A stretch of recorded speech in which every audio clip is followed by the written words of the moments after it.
Hey guys, welcome back to Caveman Aquatics. I'm Kev from CavemanAquatics.com. I like to make helpful videos on various aquarium related topics. I've helped a bunch of beginners get started in the hobby, so if you're into learning about aquariums, consider subscribing. Take a look around the channel, you might find something you like. Okay guys, so let's dive right in. First thing we're going to do, we're going to shut off our valves. The inlet goes off first, and then you turn off your output valve. Next step is going to be unplug your filter. Next thing we're going to do is go after this water change valve at the bottom of your canister filter. What you want to do is remove this plug that came installed and then attach the hose that came with your canister filter.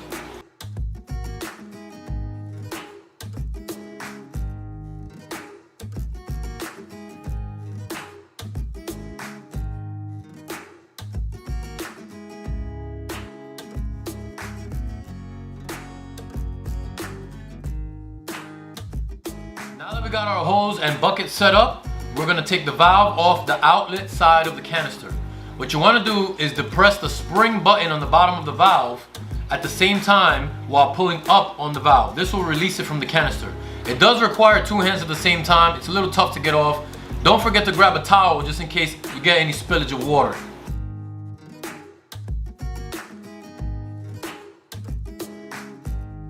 Now that we've removed the outlet valve off of the canister, we're going to open up the water change valve on the bottom of the canister. This is going to allow the water to exit the canister into your bucket. Now that we've got this valve open, water is going to begin to be pushed out of your canister. With the help of gravity, water is going to be pushed out and into your bucket. Now this water is not going to be drained completely from your canister. The level of water in your bucket is only going to match the level of water in your canister. The purpose of this is just to lighten the load of your canister. You can remove some, maybe even half of the water from your canister, and then your canister will be much lighter and easier for you to pull out from underneath your tank. Once the water stops draining into your bucket, you want to close your water change valve by putting it back in the vertical position and then put your plug back on for safety.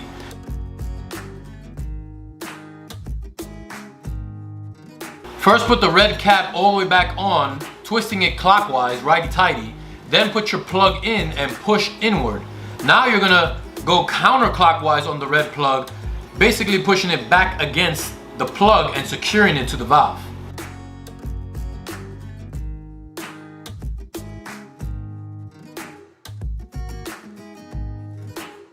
Now we're gonna go ahead and get ready to pull this canister out from underneath your tank. First, don't forget to take off your inlet valve the same way that you took off the outlet valve. Now don't get me wrong, your canister is still going to be heavy, but at least it's not as heavy as if that thing was full of water.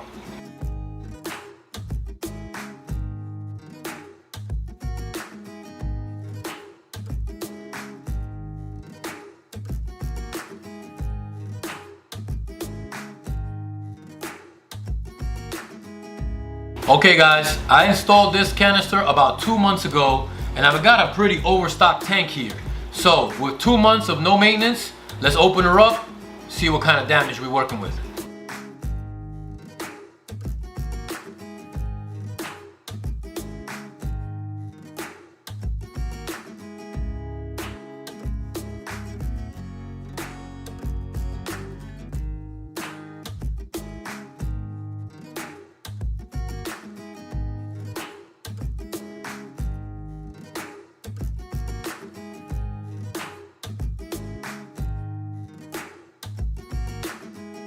At first glance, seems like it's not too bad, not too dirty, right?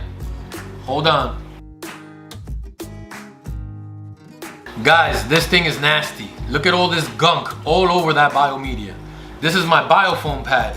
Look at the bottom of this biofoam pad, full of gunk and muck and poop. This biomedia having all this gunk and dirt all over it is not a good thing. What that tells me is that all this dirt got past the sponges, past that biofoam pad on top, and still made it all over the biomedia. What this is going to do is clog up that biomedia and not allow the bacteria, that surface area that it needs, to grow.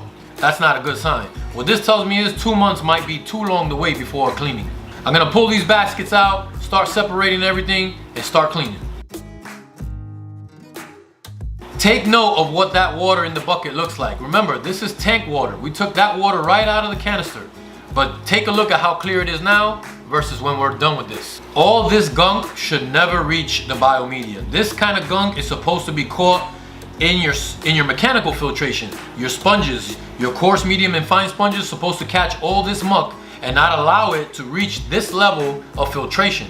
What this is doing is clogging up your biomedia. Now, as nasty as this top tray is, take a look at this second tray right underneath it. This is the way your biomedia is supposed to look. It's not supposed to have any gunk on it. One of the most common questions asked in the aquarium hobby that I get asked all the time is, how often are you supposed to clean your canister filter?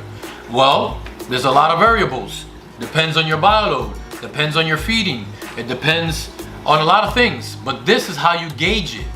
If I waited 2 months and my top tray is full of gunk, meaning that gunk got past the sponges and then found its home all over my biomedia, that's bad. So I know that if I waited 2 months, 8 weeks, next time around, I'm gonna do a cleaning at about 5 weeks or 6 weeks.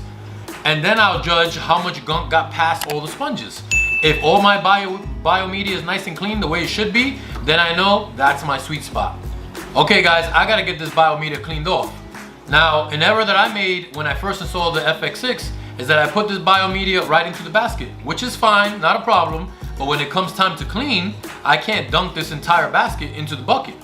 Luckily, I have some extra nylon bags, which I'm gonna put the biomedia into the bags and then just dunk it into the bucket of water, tank water. Remember, we got this water from the canister, and that's all I'm gonna do to clean this biomedia. You don't need to do anything else. You don't wanna harm your beneficial bacteria, you don't wanna kill them off, so we're just gonna dunk them a few times, get that gunk off of them, and then let them chill. Now in the Fluval FX6 second tray, it comes with a removable basket in the second tray. So I'm just gonna take this basket out, dunk the whole basket together with all the biomedia right in it. Keep it all together.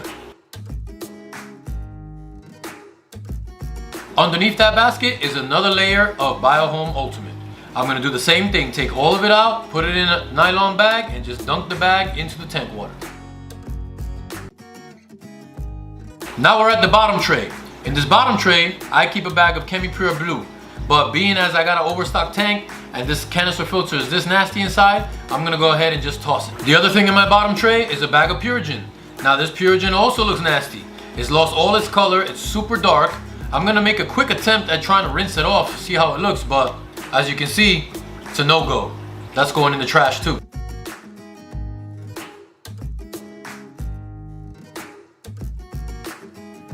Last thing in my bottom tray is my bag of crushed coral. The reason why I have this crushed coral is to help buffer my water to raise the pH for these African cichlids. This bag of crushed coral looks pretty nasty, and since it's been in this canister for about 2 months, it may have already lost its buffering capacity. So I'm just gonna put it to the side right now, and I'm gonna replace this crushed coral with brand new crushed coral once the canister is clean. Now I'm gonna go ahead and start removing the sponges from your basket. This is your mechanical filtration. As I look at each one of them, they pretty much look like what I expected. They're all pretty brownish. What your sponges are supposed to do is capture all of the particles in your water and keep them trapped in the sponges. Particles like fish waste, uneaten food, things of that nature that don't belong in your tank. Your sponges are supposed to catch them and trap them. And it looks like all these sponges pretty much evenly did a good job of that.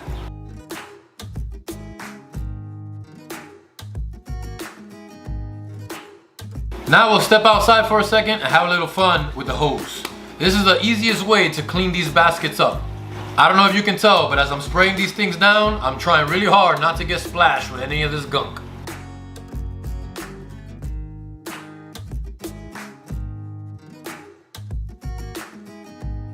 After playing with my nozzle settings for a little bit, I realized that this mist setting, this strong mist, is much better at getting these things clean.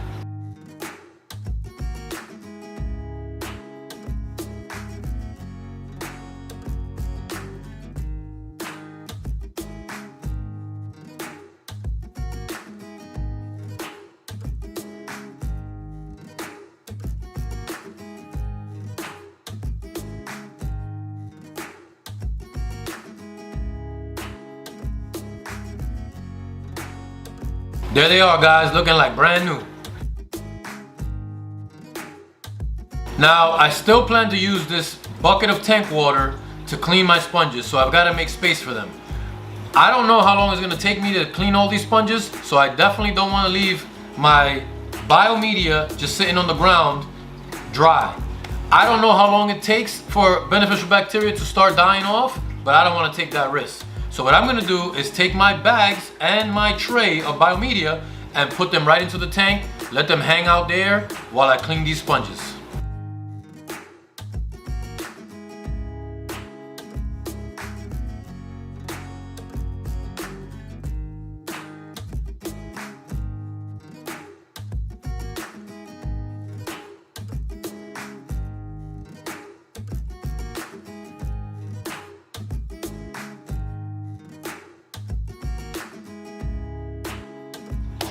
Now, being that this is the first cleaning that I do on this canister, I really don't want to replace these sponges yet, so I'm going to make a good attempt at trying to clean them off. All I'm going to do is give them a good squeeze, give them a good rub, just try to get all that gunk that's trapped inside of them, try to get it all out, and maybe clean up the sponge good enough to go right back into the canister. Some of you may be wondering why I'm using this bucket of tank water to clean everything. Well, using tank water from inside your canister is very, very important.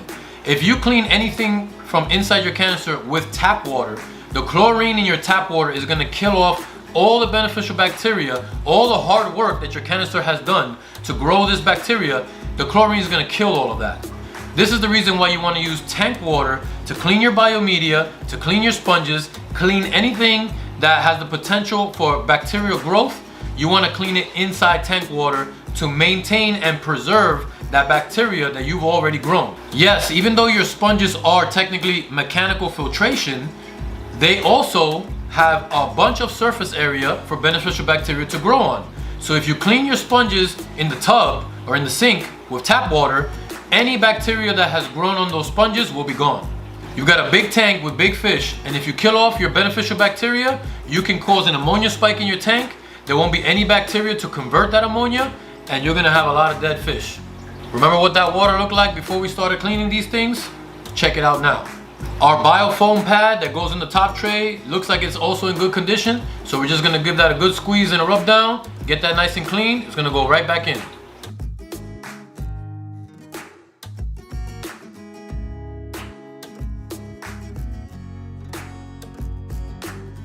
What I'm doing now is giving a good attempt at trying to clean this bag of crushed coral just to see if I can reuse it, but ultimately I decided just to replace it. Better safe than sorry. Keep my buffering capacity nice and high. Okay guys, at this point the only thing left to clean is the inside of your canister. I just took my canister over to the bathroom and I sprayed the inside of it, make sure I got all the dirt out of it, got it nice and cleaned up. I did find some sand in the bottom of the canister, which is not good. You don't want any of this sand to reach your impeller. It can cause major damage to your canister. So make sure that if you do find any sand in there, you get all of it out. Now normally when you do a canister cleaning, you also want to take off your impeller unit and clean your impeller. Being that this is the first cleaning and it's only been 2 months of use, I'm not going to clean that this time around. I'm going to save that for the next cleaning.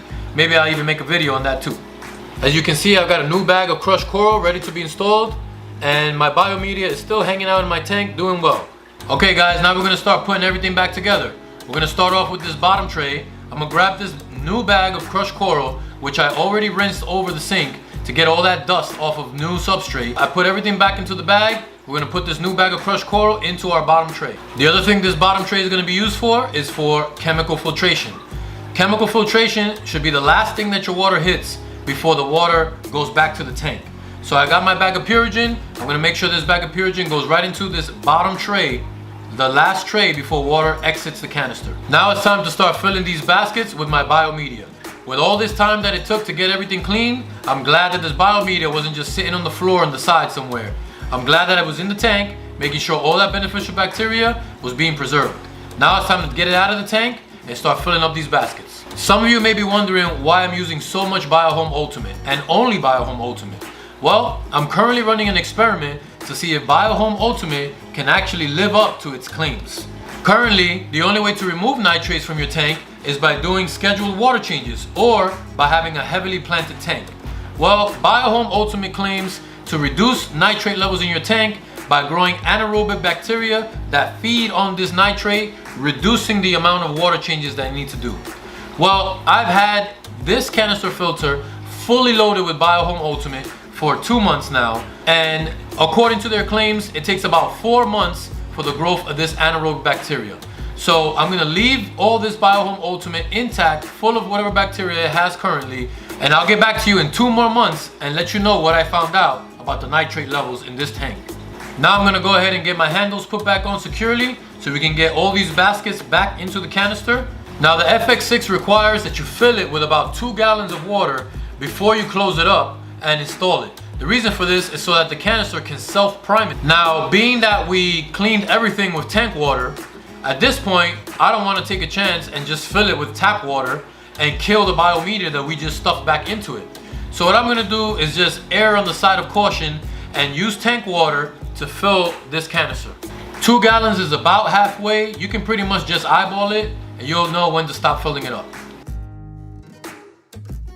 Now we're gonna get our lid back on and tighten down these knobs. It's a good practice to tighten them opposite of each other just to make sure you get a good seal all the way around the canister. Don't tighten them too tight. These are plastic. They can snap. You just want them nice and snug.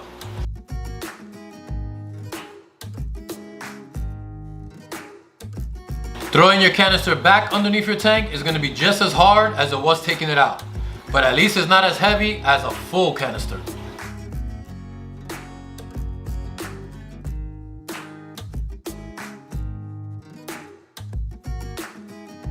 Once you got the canister back in place, you want to put your valves back on.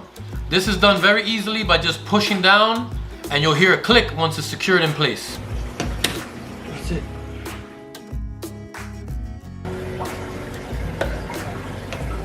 That's it. Now that you got your valves on, we're going to open up the valves in the reverse order as when we took them off. We're going to open up the outlet valve first, putting it in the vertical position, and then we're going to open up the inlet valve, also in the vertical position. Once you got both these valves open, your canister will begin filling up with tank water. You'll also notice a bunch of bubbles coming out of your output valve in your tank. This tells you that you've got a good vacuum, you've got a good seal, and everything is working the way it should. Now finally, the last step is plug your canister back in. The Fluval FX6 will prime itself. It will release all the air that's contained inside, and you're done. Hopefully you found this video helpful. If you did, make sure you hit that like button. And then don't forget to subscribe by hitting that circle right there. After that, make sure you watch one of these other cool videos. See you on the next one.